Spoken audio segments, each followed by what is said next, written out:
ಕೇಂದ್ರ ಯುವ ವ್ಯವಹಾರಗಳು ಮತ್ತು ಕ್ರೀಡಾ ಸಚಿವಾಲಯ ದೆಹಲಿಯಲ್ಲಿಂದು 2ನೇ ಹಂತದ ವಿಕಸಿತ ಭಾರತ ಯುವ ಸಂಪರ್ಕ ಕಾರ್ಯಕ್ರಮ ಪ್ರಾರಂಭಿಸಲಿದೆ. ವಿಕಸಿತ ಭಾರತ 2047ರ ದೃಷ್ಟಿಕೋನದೊಂದಿಗೆ ಯುವ ಜನರ ತೊಡಗಿಸಿಕೊಳ್ಳುವಿಕೆಯನ್ನು ಬಲಪಡಿಸಲು ಮೇರಾ ಯುವ ಭಾರತ್ ಮೈ ಭಾರತ್ ಮೂಲಕ ಈ ಉಪಕ್ರಮವನ್ನು ಆಯೋಜಿಸಲಾಗುತ್ತಿದೆ. ರಾಷ್ಟ್ರ ರಾಜಧಾನಿಯಾದ್ಯಂತ 35ಕ್ಕೂ ಹೆಚ್ಚು ಕಾಲೇಜುಗಳಿಂದ 10,000ಕ್ಕೂ ಹೆಚ್ಚು ವಿದ್ಯಾರ್ಥಿಗಳು ಈ ಕಾರ್ಯಕ್ರಮದಲ್ಲಿ ಭಾಗವಹಿಸುವ ನಿರೀಕ್ಷೆಯಿದೆ ಎಂದು ಸಚಿವಾಲಯ ತಿಳಿಸಿದೆ.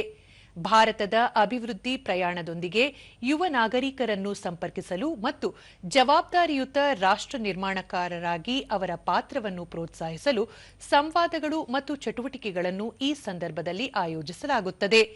ಈ ಉಪಕ್ರಮವು ಈಗಾಗಲೇ 22 ರಾಜ್ಯಗಳು ಮತ್ತು ಕೇಂದ್ರಾಡಳಿತ ಪ್ರದೇಶಗಳಾದ್ಯಂತ 274 ವಿಶ್ವವಿದ್ಯಾಲಯಗಳು ಮತ್ತು ಕಾಲೇಜುಗಳನ್ನು ತಲುಪಿದ್ದು, ಇದುವರೆಗೆ ಸುಮಾರು 20,000 ಯುವಕರನ್ನು ಸಜ್ಜುಗೊಳಿಸಿದೆ.